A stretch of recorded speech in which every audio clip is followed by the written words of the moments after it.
Bonjour à toutes et à tous, je m'appelle Ener Corentin, étudiant à l'ESTA à Belfort. Dans le cadre du projet La conscience des étudiants, je fais suite à mon article sur le superéthanol en réalisant cette vidéo et en répondant à quelques questions. Alors dans le monde du transport, les véhicules permettant d'amener humains, animaux et marchandises d'un point A à un point B ont la plupart du temps fonctionné à l'aide de carburants fabriqués à base d'énergie fossile, comme le pétrole. Une énergie utilisée depuis bientôt 200 ans et qui s'est réellement démocratisée dans le domaine de l'automobile après la Première Guerre mondiale. Et avec les années et le réchauffement climatique et les divers enjeux auxquels nous devons faire face, il devient nécessaire de se tourner vers des solutions de mobilité alternatives, comme par exemple les véhicules hybrides, électriques ou hydrogène, afin de réduire cette consommation d'une énergie dont les ressources seront tôt ou tard épuisables et qui contribue largement au rejet de gaz carbonique dans l'atmosphère terrestre. Alors, cependant, cette transition doit se faire tout en douceur, car remplacer son véhicule thermique ou l'adapter ne représente pas forcément un changement aisé, financièrement parlant, notamment pour la plupart des Français. Et en plus de ça, du phénomène du diesel bashing et de celui de la restriction de circulation dans les centres-villes, le superéthanol ou bioéthanol est un agrocarburant qui est destiné aux véhicules utilisant de l'essence pour fonctionner, et cela pourrait permettre à terme une mobilité alternative.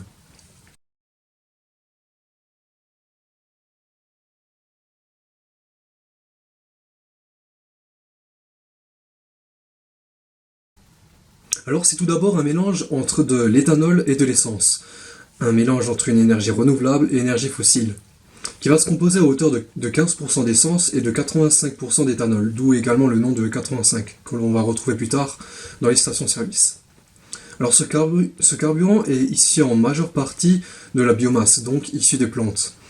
Et on le produit uniquement avec des plantes sucrières, en France la betterave, ou amédionnaire, un peu de céréales comme le blé notamment. Et ce n'est pas du tout des plantes oléagineuses, comme par exemple de l'huile de palme. Et il faut faire attention à ne pas confondre car ceci est une autre filière, en fait cela n'a rien à voir. Alors pour faire simple, c'est un alcool qui est similaire à de l'alcool à brûler, dont les procédés industriels sont quasiment identiques, à savoir une fermentation, une distillation, puis une déshydratation.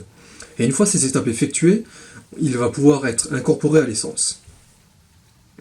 Et la production est si française, avec la betterave et le blé que l'on produit, on obtient une quantité très importante d'alcool agricole, dont les 2 tiers vont aller dans un usage carburant et le tiers restant dans un usage plus classique, comme par exemple de l'antigel, du vinaigre d'alcool, l'alcool à brûler, etc.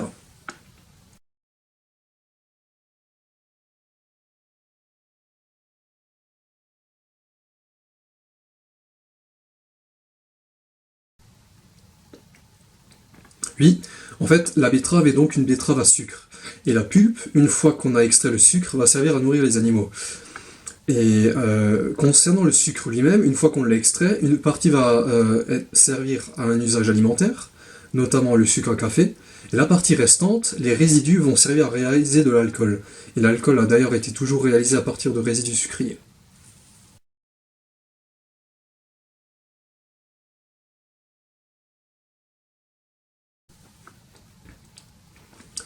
Eh bien, c'est complètement faux, du moins pour le cas concerné dans cette vidéo, à savoir la France. En fait, avec les filières de production que l'on a toujours fait à la fois de l'alimentation et de l'éthanol. Donc ce n'est pas l'un ou l'autre, c'est toujours les deux en même temps. Et l'un aide l'autre, en fait ils sont en synergie. Et si on prend l'ensemble de l'exploitation des plantes qui servent à réaliser ce carburant, cela représente environ moins de 1% des terres cultivables en France, ou surface agricole utile. Cette filière-là représente plus de 8 900 emplois en France, directs, indirects et induits. Il y a 5 gros sites de production qui ont été créés ces 10 dernières années, qui s'ajoutent aux 6 qui existaient déjà. Du coup, on a créé de l'emploi industriel qui s'appuie sur la ressource agricole française, qui est puissante, car d'ailleurs nous sommes les premiers fabricants de sucre en Europe, euh, avec un quart de cette production européenne, suivi de l'Allemagne, mais également d'autres pays européens. Mais cependant, à l'échelle internationale, l'Europe ne représente que 6% de la production d'alcool agricole, avec les États-Unis et le Brésil sur le podium.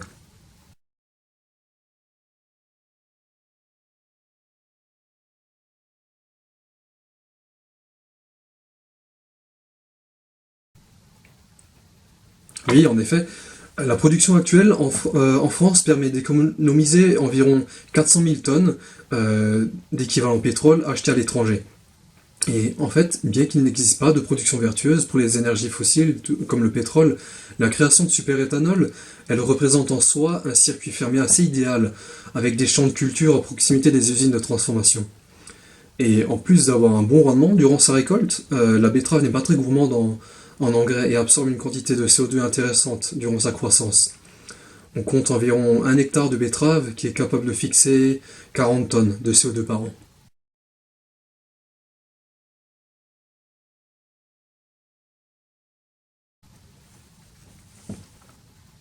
Oui, alors on a deux gros avantages, le climat et la qualité de l'air.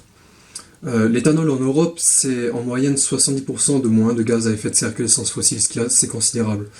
En fait, lors de la combustion de l'éthanol pur, il n'y a pas de particules fines qui sont émises. Et avec le mélange essence, on obtient une réduction d'environ 80% de ces particules fines.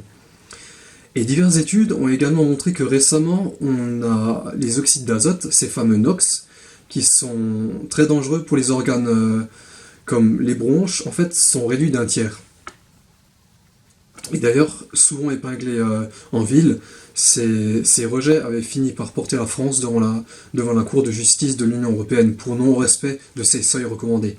Et le superéthanol en soi pourrait devenir une solution assez concrète pour respecter les seuils recommandés. Et ce sont des qualités qui peuvent faire la différence à long terme.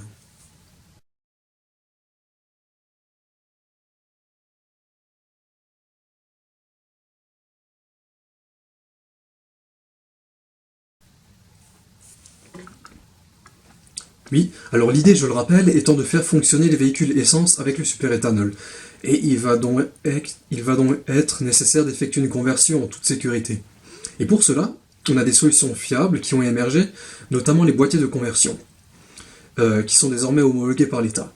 Et ce qui est une mesure très favorable pour l'automobiliste d'ailleurs, car il a pour lui à présent toujours une façon, un moyen de vérifier qu'il puisse continuer à rouler avec son véhicule existant, s'il ne souhaite pas changer. Alors, concrètement, il faut avoir une voiture, essence, je le rappelle, produite après l'année 2000, éligible sous la norme Euro 3. Et en réalité, à partir de cette année-là, tous les véhicules essence sont compatibles avec de l'essence samplon 95 E10. E10 pour 10% d'éthanol qui est déjà présent dans le samplon. Et pour cela, on a les constructeurs qui ont établi une liste de compatibilité et sur laquelle on peut s'appuyer dessus. Et par la suite, c'est le fabricant de boîtier de conversion qui va décider de quelle voiture il peut équiper. Et en France, depuis le début de l'année 2019, on a compté environ 15 000 boîtiers qui ont été installés. Alors, lorsqu'on achète un véhicule flex fuel, ou déjà converti d'usine pour fonctionner au superéthanol, ou alors que l'on fait installer un boîtier sur une voiture que l'on achète, la carte grise devient gratuite. Et récemment, l'État a fait homologuer l'installation pour les véhicules de 15 chevaux fiscaux et plus, qui n'étaient pas concernés il y a quelques mois en arrière. Et cela représente donc à présent des solutions sûres et nécessaires sur lesquelles les Français peuvent s'appuyer.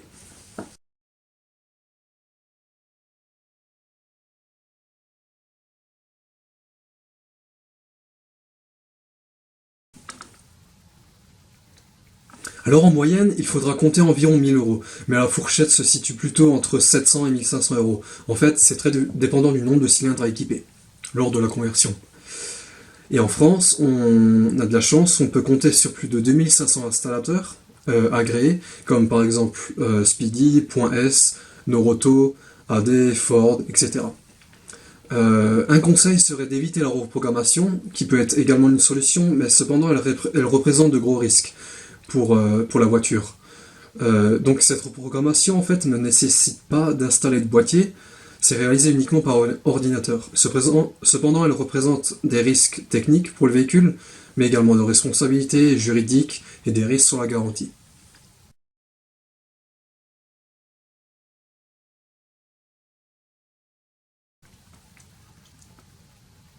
Alors, concernant l'avantage fiscal, En réalité, ce carburant est très compétitif, car c'est moins taxé. En fait, on va le trouver à partir de 50 centimes d'euros le litre, jusqu'à 75-80 centimes d'euros le litre. Et la question de l'accès à ces pompes délivrant ce carburant, en fait, elle n'est plus un problème aujourd'hui, car le nombre de stations a été multiplié par 5, et l'on trouve actuellement quasiment 1500 stations en France, avec chaque jour en moyenne une nouvelle qui propose ce nouveau carburant à la pompe. Donc on peut compter environ une station sur 7 qui le propose. Et cela va des grands pétroliers classiques comme Total jusqu'aux grandes surfaces. Alors, n'oublie pas également, une fois le véhicule converti, il va observer un surplus de consommation d'environ 20%, ce qui est tout à fait normal à cause des pouvoirs énergétiques qui sont légèrement différents de celui de l'essence traditionnelle. Néanmoins, l'installation d'un boîtier se rentabilise assez rapidement selon le véhicule et le kilométrage parcouru. On va compter environ 10 à 20-25 000 km.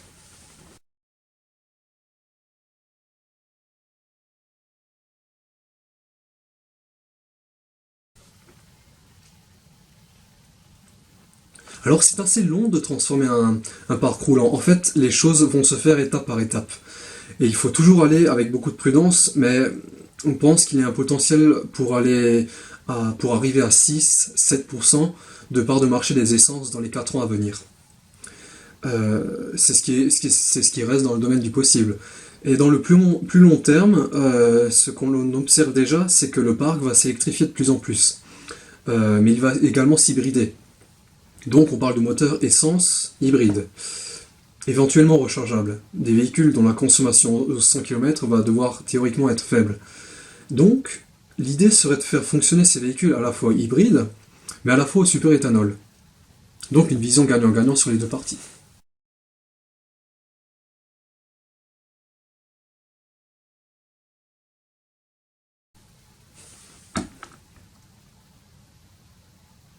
Alors en réalité, l'automobile n'a pas dit son dernier mot.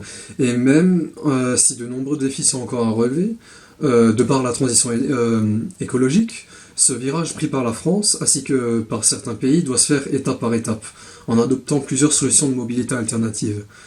Et comme un véhicule hybride ou électrique n'est pas encore à la portée de toutes les bourses des Français, conserver un véhicule essence récent et soutenir un carburant alternatif, c'est donc en soi une solution tout à fait intéressante, comme les éléments expliqués ont pu le montrer. Et donc cette montée en puissance du superéthanol apporte désormais donc à la société des réponses à des attentes et des enjeux de différentes natures. Merci à vous.